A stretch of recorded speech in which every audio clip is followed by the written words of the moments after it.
അന്നത്തെ അന്താക്ഷരി സ്റ്റേക്കേഷൻ ഉണ്ടല്ലോ, അതിൻ്റെ ബാക്കി വീഡിയോ ഇന്നലെ നിതീഷിനെ കണ്ടപ്പോൾ എൻ്റെ അടുത്ത് പറഞ്ഞു, ചേച്ചി ബാക്കി വീഡിയോസ് എല്ലാം ഞാൻ സെറ്റാക്കിയിട്ടുണ്ട്, ചേച്ചി ഇതിനൊന്ന് യൂട്യൂബിൽ വോയിസ് ഓവർ കൊടുത്തിടണമെന്ന്. പിന്നെ നമ്മുടെ ക്യാമറാമാൻ അവനാട്ടോ, അവൻ്റെ ക്യാമറാമാനുവിൻ്റെ വർക്കിലാണ് നമ്മൾ ഇൻസ്റ്റയിലും എല്ലാത്തിലും ഫോട്ടോസ് ഇട്ട് കളിക്കുന്നത്. നിതീഷില്ലെങ്കിൽ നമ്മൾ എന്ത് ചെയ്തേനല്ലേ. ഫോട്ടോ എടുക്കൽ എനിക്കൊരു ഭ്രാന്താട്ടാ. അവനതൊരു ക്രേസ് തന്നെ. അവൻ എങ്ങനെ ഏതൊരു സമയത്ത് നമ്മൾ വിളിച്ചിട്ട് നിതീഷേ എനിക്കൊരു ഫോട്ടോ എടുത്ത് തരണം എന്ന് പറഞ്ഞാൽ പിന്നെ ചെക്കൻ ഉറക്കില്ല. ചെക്കൻ ഫോട്ടോ എടുക്കുന്നു, അതിന് എഡിറ്റ് ചെയ്യുന്നു. എഡിറ്റ് ചെയ്യേണ്ടത് പിന്നെ നമ്മളെ കാണാൻ ഭയങ്കര ഭംഗിയാണല്ലോ.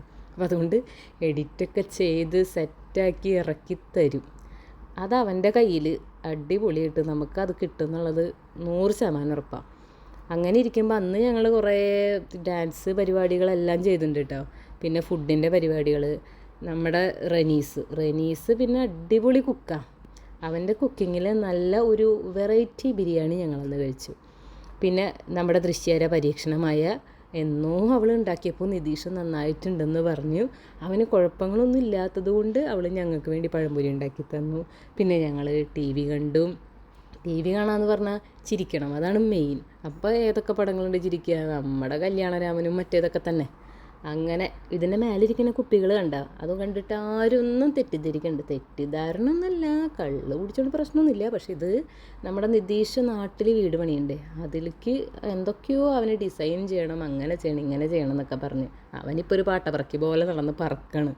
പിന്നെ കുക്കിങ്ങിന് നമ്മളെ ഗൈഡ് ചെയ്യണ ആൾ റനീസ് ടീച്ചർ ഭയങ്കര പ്രശ്നക്കാരനാട്ടോ കുക്കിങ്ങിൻ്റെ കാര്യത്തിൽ. നമുക്കൊരാൾക്ക് അവിടെ നിൽക്കാൻ പറ്റില്ല. അതിന് ആ കളർ വരണം, ഇതിന് ഈ കളർ വരണം. ആ ഉദ്ദേശിച്ച കളർ വന്നില്ലെങ്കിൽ അവൻ നമ്മളാട്ടും. അപ്പോൾ എന്തായി, അവൻ്റെ ഭാര്യനെ അതിനെ ഏൽപ്പിച്ചിട്ട് ഞാനും ദൃശ്യമൊക്കെ മാറിന്നു. കാരണം ഇതൊക്കെ നമുക്ക് പറ്റിയ സിമ്പിൾ പണി, നമുക്ക് ഇതൊക്കെ അറിയുള്ളൂ, ഇതൊക്കെ ചെയ്താൽ മതി. അപ്പോൾ അവൻ കുറച്ച് കഴിഞ്ഞപ്പോൾ പറഞ്ഞു, ഇനി ഞാനും നിതീഷ് ആയിക്കോളാം, നിങ്ങളെല്ലാവരും പോയി അവിടെ നിന്ന് ആരെങ്കിലും വല്ല കുറ്റം പറഞ്ഞിട്ടോ വല്ല ടി വിയും കണ്ടോ നേരം കളയുമെന്ന് പറഞ്ഞു. അങ്ങനെ ഞങ്ങൾ നേരം കളയാൻ വേണ്ടി പോയി. പക്ഷെ ഞങ്ങൾ വിചാരിച്ചതിനേക്കാൾ അതിഗംഭീരമായിട്ടുള്ള ഫുഡ് കിട്ടിയിട്ടാണ്. ഫുഡ് എന്ന് പറഞ്ഞു കഴിഞ്ഞാൽ റനീസിനോട് അന്ന് ഞങ്ങൾ പറഞ്ഞു, പൊളിച്ചടക്കി എന്ന് പറഞ്ഞ പോലത്തെ ഫുഡ്. ഇതിപ്പോൾ ഇവൻ എടുക്കണമെന്ന് തൊട്ടാന്നറിയോ, ഇതിലങ്ങോട്ട് ഞങ്ങൾക്ക് ടേസ്റ്റ് നോക്കാൻ വേണ്ടി കൊണ്ടുവന്നു. ഗോസിപ്പ് അടിക്കാൻ വേണ്ടി വിട്ട ടീമാണ്. ഞങ്ങൾ നെസ്റ്റോന്ന് എന്തോ ഒരു സാധനം വാങ്ങിയിട്ടുണ്ടായിരുന്നല്ലോ, യോഗർട്ടിൻ്റെ അല്ല കേടിൻ്റെയോ എന്തോ ഒരു ഐറ്റം വാങ്ങിയിട്ട് അതിരുന്ന് അവിടെ നുണഞ്ഞ് തിന്നായിരുന്നു. അപ്പോൾ ഇവൻ കണ്ട എക്സ്ട്രാ കുറേ ഉപ്പിട്ടിട്ട് കറിയിൽ ഉപ്പ് കൂടിയെന്ന് പറഞ്ഞ് പറ്റിക്കാൻ വേണ്ടിയിട്ട് ഞങ്ങളുടെ അടുത്തേക്ക് വരാനുള്ള പരിപാടിയാണ്. കലക്കി കൂടെ നിൽക്കാൻ നമ്മുടെ നിതീഷും കലക്കി നല്ലോണം അങ്ങോട്ട് കലക്കി അവൻ ടേസ്റ്റ് ചെയ്ത് നോക്കാം, വിചാരിച്ച പോലെ ഉപ്പില്ലെന്നൊക്കെ. എന്നിട്ട് കൊണ്ടുവന്നത് ഞങ്ങൾ ഓരോരുത്തരെയും തരുന്നുണ്ട്.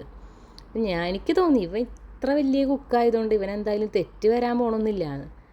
എന്നാലും പിന്നെ പാളിപ്പോയി. എൻ്റെ മുഖം നോക്കിയേ, അയ്യോ അമ്മാതിരി ഉപ്പ്. ബിജിഷേ എല്ലാവരും മാറി മറിക്കുന്നു. പക്ഷേ കുഴപ്പമൊന്നുമില്ല. പ്രീതു ഇത്രയൊന്നും പ്രതീക്ഷിച്ചില്ല. ഷഹാന് ഇതാട്ടോ റനീസിൻ്റെ വൈഫ്. ഷഹാനരെ മുഖം കിട്ടിയില്ലല്ലോ. അങ്ങനെ പറ്റിക്കലായിരുന്നു. ആദ്യം അവൻ കുറേ ഇതൊക്കെ ആക്കി.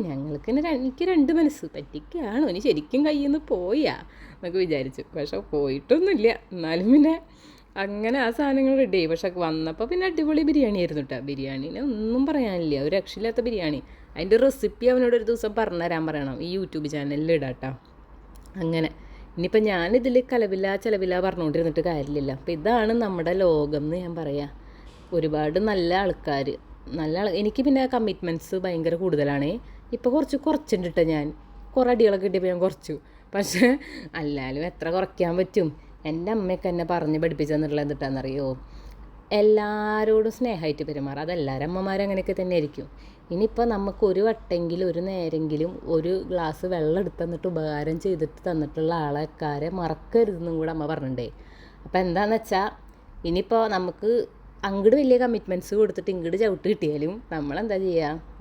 എന്നാൽ ശരി, സാരമില്ല, പാവം, അത് അവരെന്തെങ്കിലും കൊണ്ടായിരിക്കും, അവരുടെ സാഹചര്യം കൊണ്ടായിരിക്കും എന്ന് വിചാരിക്കും. പിന്നെ നമ്മൾ പോവും. പിന്നെ എനിക്ക് കുറേ നാളൊക്കെ ഇപ്പോൾ എനിക്ക് തോന്നി, അമ്മേരെ തിയറിയൊക്കെ പണ്ടത്തെ തിയറി, അപ്പോൾ ആ തിയറിയിലൊന്നും പോകാൻ പറ്റില്ല. അപ്പം എന്തായി, ഇപ്പോൾ പോണവരൊക്കെ പോട്ടെ, നമ്മളിങ്ങനെ നമ്മുടെ കാര്യം നോക്കി നമ്മുടെ ലൈഫ് നമ്മളങ്ങോട്ട് എൻജോയ് ചെയ്യാം. പിന്നെ ഇവർ മാത്രമല്ല കേട്ടോ, നമ്മളിൽ കുറേ ആൾക്കാരുണ്ട് ഇതിൽ. അവർക്ക് ഞങ്ങൾക്ക് അന്ന് വരാൻ പറ്റിയില്ല, അവർക്ക് എന്തൊക്കെയോ കുറേ വർക്കുകളും കാര്യങ്ങളൊക്കെ ആയിട്ട്. നിധിയുണ്ട്, രജിയുണ്ട്, നിധിയുടെ ചേട്ടൻ നിതീഷുണ്ട്, അവൻ്റെ വൈഫ് നിലീനുണ്ട്, ഉണ്ണിയുണ്ട്. പക്ഷെ ആർക്കും വരാൻ പറ്റിയില്ല. പിന്നെ ഒരുപാട് പേരുണ്ട്. ഞാൻ ഇതിൻ്റെ പേര് പറഞ്ഞു കഴിഞ്ഞാൽ കുറേ പേരെ മിസ്സിങ് ആവും. പൊന്നു പ്രഗ്നൻ്റ് ആണ്, അപ്പോൾ അവൾക്ക് വരാൻ പറ്റിയില്ല. കഥ പറയുന്നതിൻ്റെ ഇടയിൽ നമ്മുടെ റെനീസ് കൺഫ്യൂഷൻ തീർക്കണേന്നുള്ള ജയറാമായി, നമ്മുടെ നിതീഷ് കൃഷ്ണനായി ദിലീപിൻ്റെ ആ മൂവിയിലത്തെ. അങ്ങനെ ഞങ്ങളുടെ കുറേ പരിപാടികൾ ഇതിൻ്റെ ഇടയിൽ നടന്നു കേട്ടോ. പിന്നെ ഞങ്ങളുടെ വലിയൊരു ഡാൻസ് കളിയൊക്കെ ഉണ്ടായിരുന്നു. ഇതൊക്കെ എടുത്ത് ഇൻസ്റ്റാഗ്രാമിലൊക്കെ പോസ്റ്റ് ചെയ്തിട്ടുണ്ടായിരുന്നു. അന്ന് യൂട്യൂബിൻ്റെ ചിന്തകളൊന്നും ഉണ്ടായിരുന്നില്ല കേട്ടോ. ഇത് റെനീസിൻ്റെ ഐഡിയ. ഇരുട്ടാകുന്നു വെളിച്ചം വരുന്നു. ഇതിൻ്റെ ഇടയിൽ ഞങ്ങൾ എവിടെയൊക്കെ പോയി കൂട്ടിടിച്ചാൽ ദൈവത്തിന് മാത്രമേ അറിയുള്ളൂ. ഇത് പിന്നെ ഡപ്പാങ്കുത്തും തുള്ളലും അതും വേണമെന്ന് DJ ഞങ്ങൾക്ക് വേണമെന്നുണ്ടായിരുന്നു.